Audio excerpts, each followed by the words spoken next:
Oh, good morning, everybody. Let me try to do just a short update. I did a lot of writing and studying. Look, it takes about 3.5, 4 hours, just the normal writing and studying.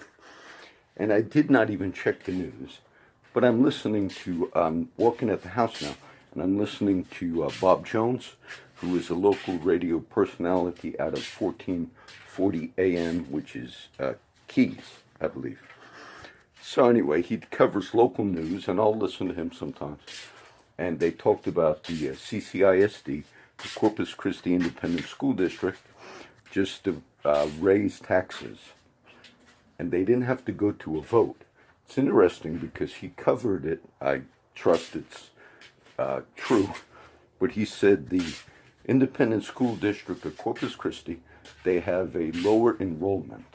Our region, people are kind of pulling out of the region, all right? They got a lower enrollment.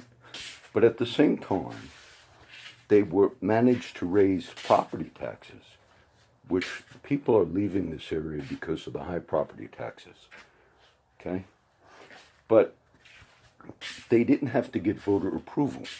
And Mr. Jones, brother Bob Jones, he explained the reason they were able to raise the taxes without getting voter approval was we came under the Hurricane Harvey emergency thing, where areas like Port Aransas or Rockport, which had tremendous infrastructure damage, both to schools and to homes, as an emergency thing for Hurricane Harvey, if you were in an emergency district, for instance, communities that got their schools actually blown away, like Port Aransas and all, well, you could understand you can do an emergency thing because you have no school buildings and all.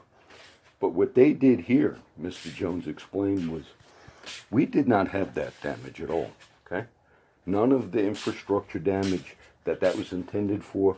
Also, the population of those communities losing their homes, they relocated, and many came to Corpus Christi. Many came to Flower Bluff, because Port Aransas and the cities that got hit very hard are in driving distance of Corpus Christi. But yet the enrollment went down.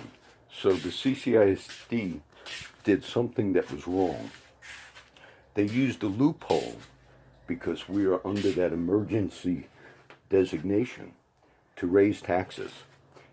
And you would think it was done for an emergency. No, they want to extend more money for the kindergarten programs and all.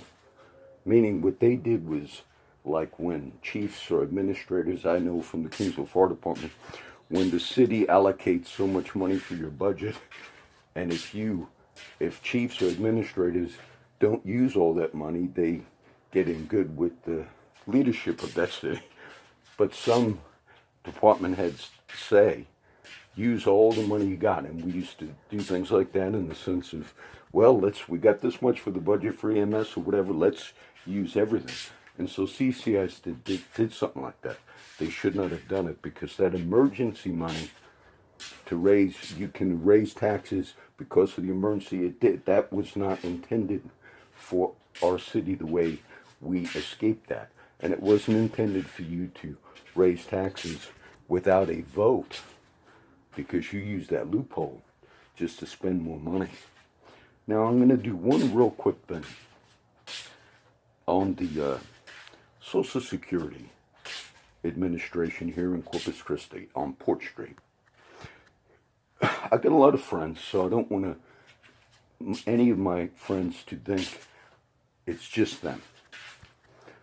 What I've seen over all these years here, I have a lot of friends that are old and they're drug addicts. And they've been using their Social Security checks 100% to buy methamphetamine and ice for years. And I used to think, obviously the Social Security here in Corpus Christi, on Port, obviously they got to be aware that these guys are full-out drug addicts. And I remember I wrote letters over the years, and one was a friend who indeed died, Martin. And when you got approved that said that he's going to overdose, you're going to kill him, he died. Overdosed, died, okay? He died from the effects of methamphetamine. And then I also recognized there's a young kid, that's why I don't want to use names.